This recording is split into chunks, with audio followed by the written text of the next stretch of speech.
മോഷണം പോയ സ്വർണം കണ്ടെത്തി തിരികെ നൽകി കോട്ടയം കടുത്തുരുത്തി പോലീസ്. എഴുമാന്തുരത്ത് സ്വദേശിനി ബാങ്കിലെ കടം വീട്ടാൻ സഹോദരിയുടെ കയ്യിൽ നിന്നും വാങ്ങിയ സ്വർണമാണ് മോഷണം പോയത്. കേസിൽ തിരുനെൽവേലി സ്വദേശിയായ സെൽവിയെ പോലീസ് അറസ്റ്റ് ചെയ്തു.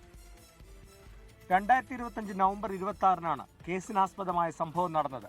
പണയം വെക്കാനായി എഴുമാന്തുരത്ത് സ്വദേശിനി ശ്രീലത സഹോദരിയുടെ സ്വർണം കടം വാങ്ങി. ബാങ്കിലെ കടം വീട്ടാനായിരുന്നു സ്വർണം വാങ്ങിയത്.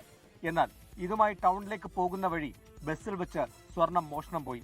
ഇതേ തുടർന്ന് ഇവരുടെ പരാതിയിൽ അന്വേഷണം ആരംഭിച്ച കടുത്തുരുത്തി പോലീസ് മോഷണം നടത്തിയത് തമിഴ്നാട്ടിൽ നിന്നും വന്ന നാടോടികളാണെന്ന് കണ്ടെത്തി. തുടർന്ന് ഇവർ ഒളിവിൽ കഴിഞ്ഞിരുന്ന സ്ഥലത്തെത്തി സാഹസികമായി പ്രതിയെ പിടികൂടുകയായിരുന്നു.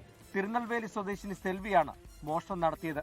ഇവരുടെ പക്കൽ നിന്നും പോലീസ് സ്വർണം കണ്ടെടുക്കുകയും ചെയ്തു. തുടർന്ന് കോടതിയുടെ നിർദ്ദേശപ്രകാരം സ്വർണം ഇവർക്ക് തിരിച്ചു നൽകി. 24 കോട്ടയം. ലോകത്തെവിടെയായാലും ഏത് സമയത്തും 24 വാർത്തകളും ഓഗ്മെന്റഡ് റിയാലിറ്റി പാക്കേജുകളും എക്സ്പ്ലെയിനറുകളും വിശദമായി കാണാൻ ഞങ്ങളുടെ യൂട്യൂബ് ചാനൽ നിങ്ങൾക്ക് സബ്സ്ക്രൈബ് ചെയ്യാം.